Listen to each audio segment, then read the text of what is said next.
Previously on Gearz. Day. And though he's talking about driving in the rain, it's rather simple. Now, Daisy had a little bit of car trouble this morning, which we're still going to sort out. It's not as though she had car trouble in the sense of driving and had trouble. The car itself was showing her little dots and things and those kind of things, but we'll sort that out. Don't worry, Mr. Fensham. We got it all under control over here. Don't panic.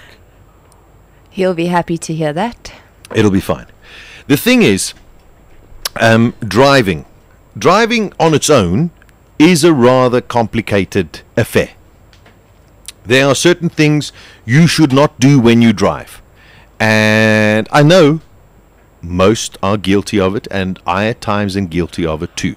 Number one, if you don't have a Bluetooth kit in your car, then do not answer the phone if it rings. Number one.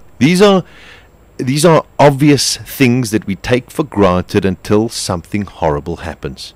Believe you me. If you don't have a Bluetooth kit or a hands-free kit in your car, then don't use your phone. Okay. My bit of advice here. It's like a daddy lecture. Hey? It's good. Yeah. Don't. If you do have a Bluetooth kit or whatever and your phone is connected, and that's brilliant, then only use it for calls. Do not sit there and get on your WhatsApp or your BBM or your text messages and going, oh, yeah, I'll just send a message. Next minute, you land up pranging into the car in front of you and you're going, oh, my word, I can't believe it, the brakes didn't work. No, you were just being an idiot. Okay, so, and I know I'm guilty of it as well. There are times my phone beeps and I have a look at it and then I sit and say, you know what? It's going to take me X amount of minutes to get to my next destination. I'm sure it will be okay. If, for example, you're on a long distance trip and you're driving to Cape Town from Johannesburg and you're on an open road and you look at the message, and if it is important, then stop and answer the message or take a call or make a call. If it's not important, you know what? Those people who know will know that you're on the road. So not critical. These are vital things. The amount of accidents that are happening day to day here in South Africa and across the world because people are using their mobile phones is going up by the day. It's very, very worrying. Other things about these are just basics of driving. This is not about driving in the rain. We haven't got there yet. Okay, just the basics of driving. The third thing, use your indicator. I know that in certain cars, like some German automobiles, they may be optional extras because clearly nobody uses them. However, they should be used at all times. If you are changing a lane, use an indicator. If you are going to turn a corner, use an indicator. Very, very important. If the weather is not very bright, if the sun is not out and it's quite overcast, quite dark, put your lights on. Just turn them on.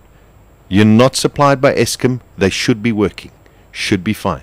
Drive with your lights on. Even if it's bright sunshine and you're on a long trip, drive with your lights on. It just makes you visible to other people around you. These are very, very important points of driving. Then we get to the element of the weather. When it rains, there are certain things that happen. First of all, the rain hits the tarmac. Because so many vehicles are driving on that tarmac all of the time, there is undoubtedly either fuel that's lying on the tarmac, there's oils that have dripped from cars, etc., etc. There's just dirt on the road. What happens with the water, for example, if it mixes with the oil, and we know that they don't mix, it just makes the surface very, very slippery. Okay, so first thing you got to remember is that the road surface that you're driving on has now changed. Okay, when you're driving in sunshine and it's hot and you've been driving for a while, what happens is your tires get hot and they become a little more sticky. So they stick to the road. Quite simply, it's a relatively easy thing to understand. The hotter the tire, the hotter the surface, the more sticky the rubber becomes, and the tire gives you a lot more grip.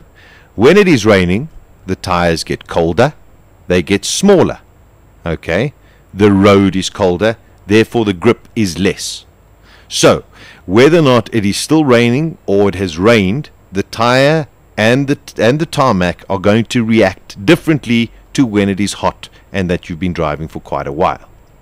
Another thing is when you're driving in the rain, As much as you just think that the water is spurting out the back of your tires, it's not what is actually happening. The water is getting sucked into the grooves in where your tires are, into the tread, and then it gets shot out.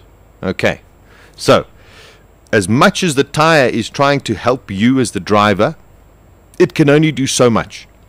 So therefore, going into a corner that you usually go into at 60 kilometers an hour in dry conditions and hot conditions may not be appropriate to do the same thing in wet conditions. However, it doesn't mean that just because it's raining that you have to drive extraordinarily slowly. That in itself is just as dangerous as driving very, very fast. Because people behind you sit there and go, even if it's a little bit of rain, they're not overly concerned about it because they maybe are a slightly better driver, or they know a little bit more about how their car is going to handle. Driving very slowly is just as dangerous as sometimes driving very, very fast, or faster than what the speed limit is. There are a couple of things. Your tires are not going to be as hot. Your brakes are not going to be as hot when you're driving in wet weather or in rain. These are just facts. It's simple physics. So it means that if you have to brake a little bit earlier so that your brake pad and your disc can understand each other and get to the right temperature so that they can stop you. So those are the things that are vital when driving in wet weather. Brake a little bit earlier. Drive at the speed that you think you are capable of driving, but not too slowly, because that in itself is very, very dangerous. Is there anything you'd like to add, Darcy? No, definitely not. Okay. Last thing, when driving in the rain, anticipate that others might not follow these very, very simple guidelines that I've given you.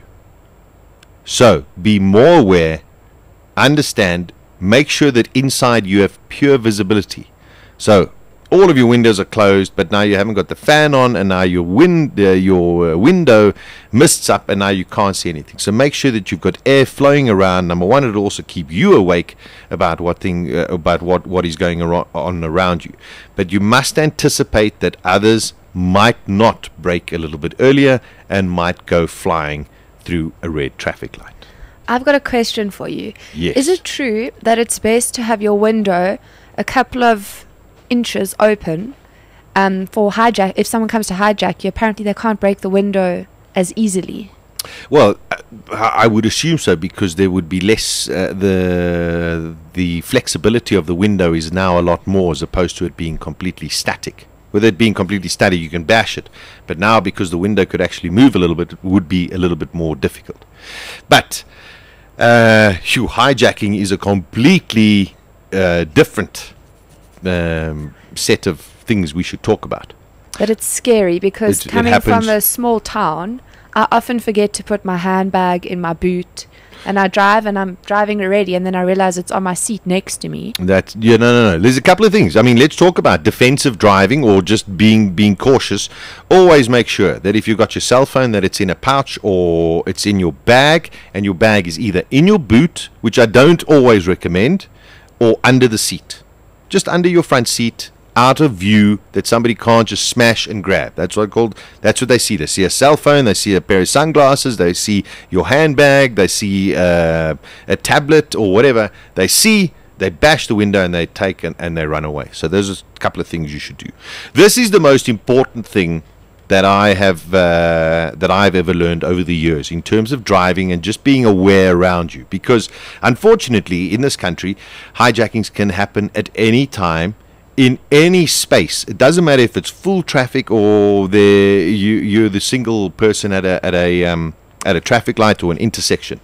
But if you are behind another car, all right, and you're coming up to a traffic light or a stop sign or something like that, always ensure that from wherever you are sitting in the car, you can see the bottom of the tires of the car in front of you. Okay, so when you're driving, you sit there and you go, geez, I'm a little bit far away from the car. As long as you can see the bottom of the tires of the car in front of you, that gives you enough room to get either left or right out of a difficult situation. It's something so simple, but so important. So make sure that you are there. Always have your car in gear.